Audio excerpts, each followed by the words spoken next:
Dear students, welcome to my channel TCP academy. Video को देखने से पहले कृपया चैनल को सब्सक्राइब कर लीजिए और वीडियो को शेयर कीजिए। डियर स्टूडेंट्स, आज का ये वीडियो बहुत ही महत्वपूर्ण है, जिसमें आप भाषाएं, उपभाषाएं और बोलियों से संबंधित महत्वपूर्ण जानकारियां प्राप्त करेंगे। इसमें आप बोलियों का क्षेत्र देखेंगे, बोलियों का भाषाओं का विकास देखेंगे, उनके अन्य नाम देखेंगे। आइए देखते हैं आज का वीडियो। पश्चिमी हिंदी के अंतर्गत देखते हैं खड़ी बोली। खड़ी बोली का दूसरा नाम कौरवी भी है। कुछ लोग इसके अन्य नाम हिंदुस्तानी और नागरी हिंदी और सरहदी हिंदी भी मानते हैं। आज संस्कृत से युक्त खड़ी बोली ही हमारी भारत की राजभाषा है। खड़ी बोली का परिनिष्ठित रूप जो है वही वर्तमान हिंदी है, जो हमारी पत्र पत्रिकाओं, शिक्षा, प्रशासन, व्यापार और सूचना संचार में प्रयोग की जाती है। खड़ी बोली के आप क्षेत्र देखेंगे। खड़ी बोली के क्षेत्र हैं देहरादून का मैदानी भाग, सहारनपुर, मुजफ्फरनगर, मेरठ, दिल्ली का कुछ भाग और बिजनौर, रामपुर और मुरादाबाद। खड़ी बोली सबसे ज़्यादा लोगों द्वारा बोली जाती है। ब्रज भाषा देखेंगे आप। ब्रज भाषा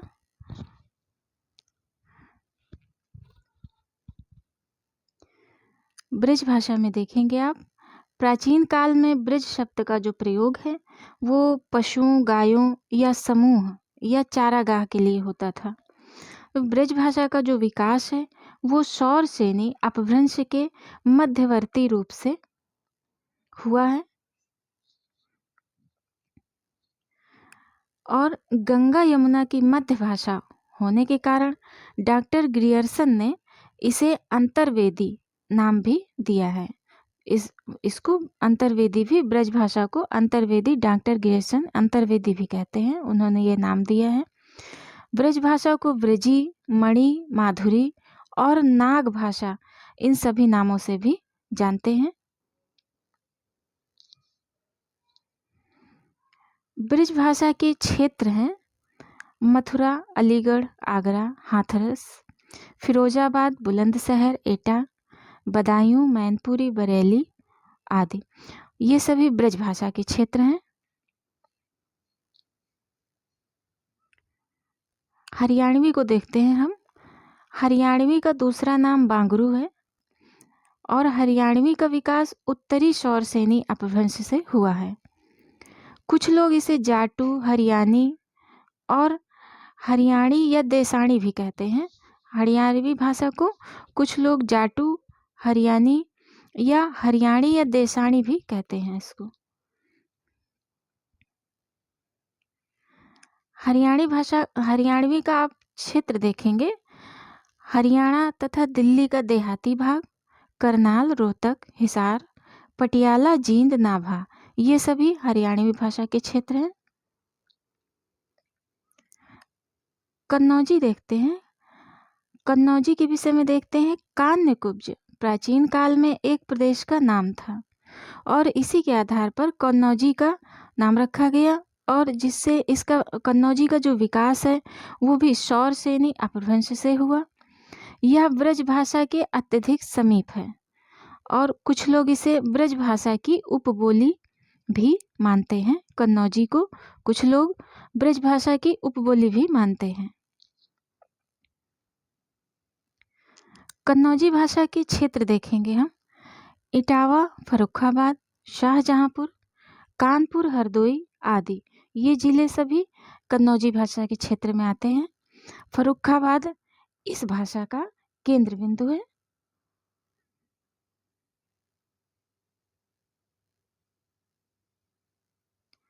बुंदेली देखते हैं। बुंदेली का विकास भी सौर सेनी अपभ्रंश से हुआ है। यह बुंदेल राजपूतों की क्षेत्र बुंदेलखंड की बोली है और ये माना जाता है कि प्रसिद्ध लोक ग्रंथ आल्हा मूलतः बुंदेली की ही एक उपबोली है। बनाफरी उसी में ये लिखी गई है। बुंदेली की एक बोली है, उपबोली है बनाफरी। इसी में ये प्रसिद्ध लोक ग्रंथ आल्हा मूलतः उसी में लिखा गया है। बुंदेली भाषा के क्षेत्र देखेंगे। उत्तर प्रदेश और मध्य प्रदेश, ये बुंदेली भाषा के क्षेत्र हैं। इनकी सीमा उत्तर प्रदेश और मध्य प्रदेश की सीमा पर स्थित झांसी बुंदेली भाषा के क्षेत्र के अंतर्गत आते हैं। छतरपुर, जालौन, हमीरपुर, ग्वालियर, ओरछा, सागर, होशंगाबाद के आसपास के क्षेत्र बुंदेली भाषा के ये क्षेत्र हैं।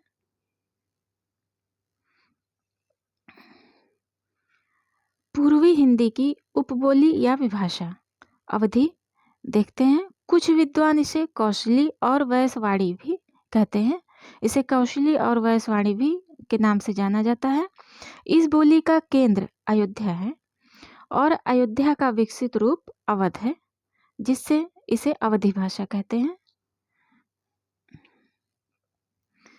अवधी भाषा का क्षेत्र है लखनऊ, इलाहाबाद, फतेहपुर, मिर्जापुर, उन्नाव, रायबरेली अवधी भाषा के क्षेत्र के अंतर्गत आते हैं। सीतापुर, फैजाबाद, गोंडा बस्ती, सुल्तानपुर, प्रतापगढ़, बाराबंकी आदि ये सभी अवधी भाषा के क्षेत्र के अंतर्गत आते हैं। बघेली देखते हैं। बघेली का उद्भव अर्धमागधी से हुआ है। कुछ भाषा वैज्ञानिक इसको अवधी की ही एक बोली मानते हैं अवधी की ही। इसका केंद्र रीवा राज्य है बघेली का, और इसलिए इसे रिवाई भी कहते हैं।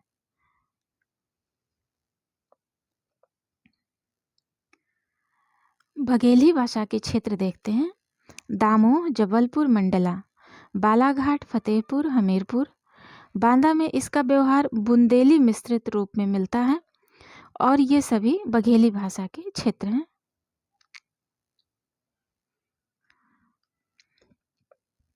छत्तीसगढ़ी, इसका दूसरा नाम लरिया या खलटाही भी है। इसको लोग लरिया या खलटाही नाम से भी जानते हैं। इसका विकास अर्धमागधी अपभ्रंश के दक्षिणी रूप से हुआ है।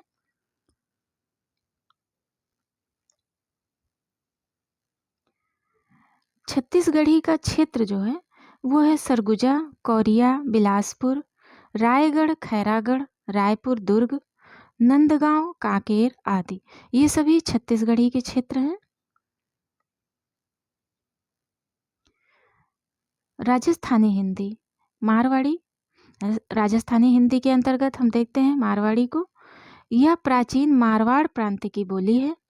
यह पश्चिमी राजस्थानी का रूप भी है और इसका विकास शौरसेनी अपभ्रंश से हुआ है। मारवाड़ी का क्षेत्र देखते हैं।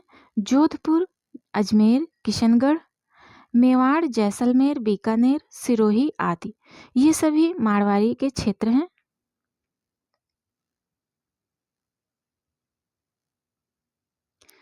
मेवाती, यह उत्तरी राजस्थानी भाषा है। मेवाती भाषा उत्तरी राजस्थानी भाषा है। इसका विकास भी शौरसेनी अपभ्रंश से हुआ है।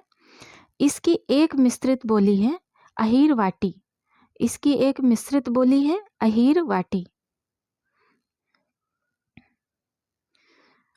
मेवाती का क्षेत्र है अलवर, गुड़गांव, भरतपुर तथा दिल्ली, करनाल का पश्चिमी क्षेत्र आदि ये सभी मेवाती के क्षेत्र हैं। मेवाती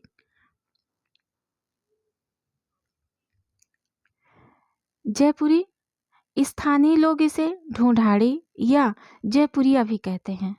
जयपुरी को यह शौरसेनी अपभ्रंश से विकसित है और इसमें लोक साहित्य भी मिलता है। जयपुरी का क्षेत्र देखते हैं। जयपुर इसका प्रमुख केंद्र है। अजमेर और किशनगढ़ में यह बोली जाती है। अजमेर और किशनगढ़ में भी यह बोली जाती है, लेकिन इसका प्रमुख केंद्र है जयपुर।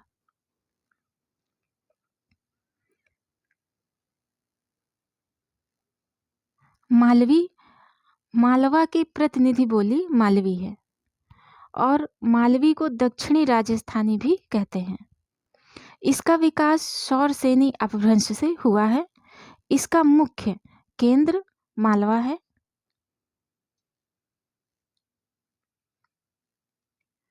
मालवी का क्षेत्र देखते हैं, इंदौर, उज्जैन, देवास, रतलाम, भोपाल, होशंगाबाद आदि ये सभी मालवी के क्षेत्र हैं।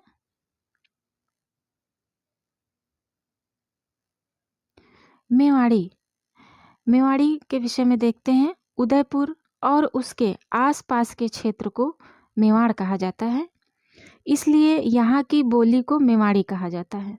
मेवाड़ी कहलाती है यहाँ की बोली। और यह मारवाड़ी के बाद राजस्थान की महत्वपूर्ण बोली है। मेवाड़ी बोली ये महत्वपूर्ण बोली है मारवाड़ी के बाद राजस्थान की। उदयपुर और उसके आसपास के क्षेत्र को मेवाड़ कहते हैं, इसलिए इस बोली को मेवाड़ी कहते हैं।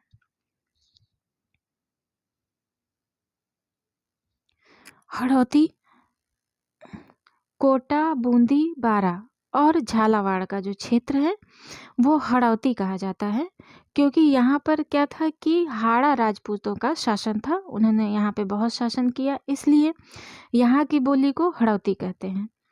और ढूंढाड़ी की ही ये एक उपबोली है। हड़ौती, हड़ौती ढूंढाड़ी की ही एक उपबोली है।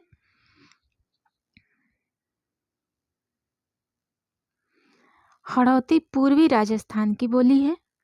वर्तमान में ये कोटा, बूंदी और ये इसके अलावा इंद्रगढ़ और नैनवा तहसील के उत्तरी भाग को छोड़कर बारा और झालावाड़ के उत्तरी भाग की ये प्रथम बोली है।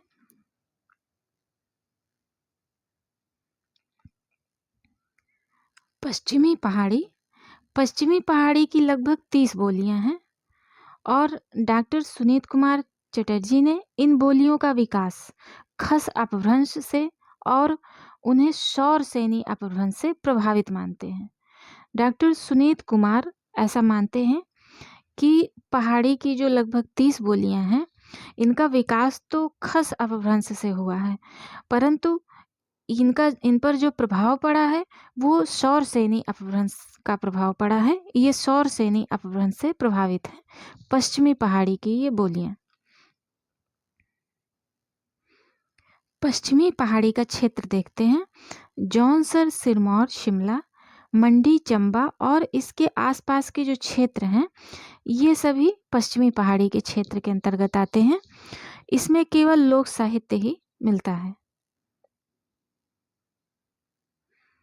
मध्यवर्ती पहाड़ी, मध्यवर्ती पहाड़ी का जो क्षेत्र है वो गढ़वाल, कुमाऊं के आसपास का है। गढ़वाली और कुमाऊनी मध्य पहाड़ी के दो मुख्य रूप हैं। कुमाऊनी उत्तराखंड के कुमाऊं मंडल में बोली जाती है। कुमाऊनी उत्तराखंड के कुमाऊं मंडल में बोली जाती है। कुमाऊनी पर राजस्थानी का बहुत ही अधिक प्रभाव है और गढ़वाली गढ़वाल मंडल में बोली जाती है, इसलिए इसका प्रमुख केंद्र श्रीनगर है। गढ़वाली गढ़वाल मंडल में बोली जाती है और इसका प्रमुख केंद्र है श्रीनगर। कुछ विद्वानों ने नेपाली को पूर्वी पहाड़ी माना है। नेपाली भाषा को पूर्वी पहाड़ी को गोरखाली और उसको खसकुरा भी कहते हैं। पूर्वी पहाड़ी को गोरखाली और खसकुरा भी कहते हैं। अब बिहारी भाषा को देखते हैं, इसमें भोजपुरी देखते हैं बिहारी के अंतर्गत। भोजपुरी को पूर्वी भी कहते हैं, पूर्वी के नाम से भी जाना जाता है। बिहार के शाहाबाद जिले के शाहाबाद जिले में एक भोजपुर गांव है और उसी के नाम के आधार पर इस बोली का नाम भोजपुरी पड़ा। भोजपुरी का विकास मागधी अपभ्रंश के पश्चिमी रूप से हुआ है। भोजपुरी का विकास मागधी अपभ्रंश के पश्चिमी रूप से हुआ है। भोजपुरी के क्षेत्र हैं बनारस, जौनपुर, मिर्जापुर, गाजीपुर, बलिया, गोरखपुर, आजमगढ़, बस्ती, शाहाबाद, सारण और चंपारण आदि ये सब भोजपुरी के क्षेत्र हैं। मगही, का प्रमुख केंद्र पटना है। मगही देखते हैं। मगही भाषा का प्रमुख केंद्र पटना है और मगही का विकास अपभ्रंश से हुआ है। संस्कृत के शब्द मगध से मगह विकसित हुआ है और जिससे इसका मगही नाम रखा गया, मगही नाम पड़ा। मगही को लिखने के लिए कैथी और नागरी लिपि का प्रयोग होता है। मगही को लिखने के लिए कैथी और नागरी लिपि का प्रयोग होता है। बहुत ही इम्पोर्टेंट है ये। मगही का क्षेत्र पटना, गया, पलामू, हजारीबाग, मुंगेर, भागलपुर आदि ये सभी मगही के क्षेत्र हैं।